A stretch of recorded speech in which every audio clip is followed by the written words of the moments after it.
was a splendid morning on the island of Sodor. James was feeling very pleased with himself. His red paint gleamed in the sunshine as he sped along the line. He reached the junction just as Percy puffed in with some freight cars. James was surprised to see him. "What are you doing here, Percy? You should be at the station by now." "I know," sighed Percy. "These cars have been troublesome all morning." "That's no excuse, Percy. Nothing should stop us. Sir Topham Hatt relies on us to be on time. Now, if you'll excuse me, I'll be on my way." And James puffed importantly away. "Bossy buffers," muttered Percy.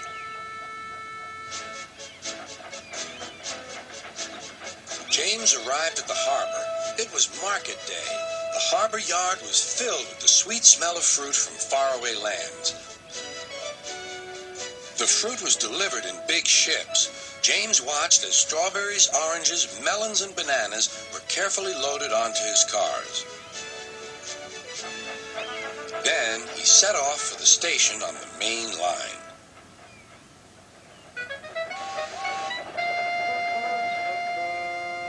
On the way, he met Thomas.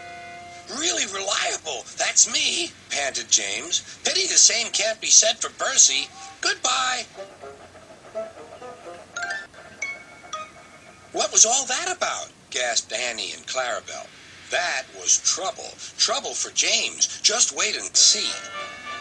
Percy was back in the yard and busy shunting. He had the cars in good order and was making up for lost time.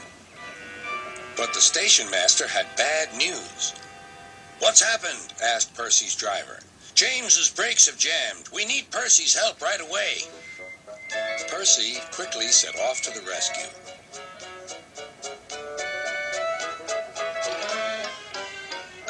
James was stuck on the line and looking glum. Percy couldn't help laughing. "Got yourself in a bit of a jam, eh, James? A sticky situation?" "Be quiet. It's not funny having jammed brakes."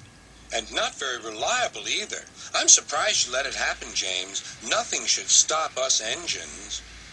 "That's enough, Percy," said the driver. "Can you push these cars?" "Of course I can. There's no time to lose. James has done too much of that already." James angrily hissed steam as Percy was coupled to the cars. "Off we go," said Percy. "I'll have to go fast to get there in time. Those big engines are so unreliable." "Be careful, Percy," called his driver, but Percy was in a hurry.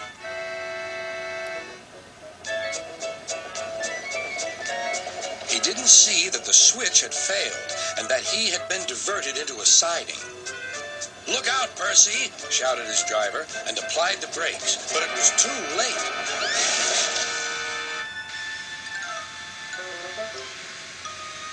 The driver and fireman had jumped clear, but squashed fruit squirted all over Percy.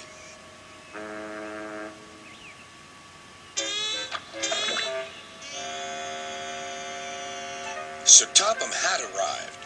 "Percy, you are not to blame for the switch failure, but I do not run a jam factory." "Yes, sir. No, sir." And Percy squelched sadly away. That night, the shed was silent. James and Percy felt very sorry for themselves. At last, Thomas spoke. "You know," he said to no engine in particular, "there's more than one way to get jammed. We all learned that today." Still, there was silence. What's more, we also learned that sometimes when engines help each other out of a jam, things can still go wrong. "So," said a voice, "so, that means we learned a lot today, and therefore..." Then came a chorus. "We're really useful engines after all."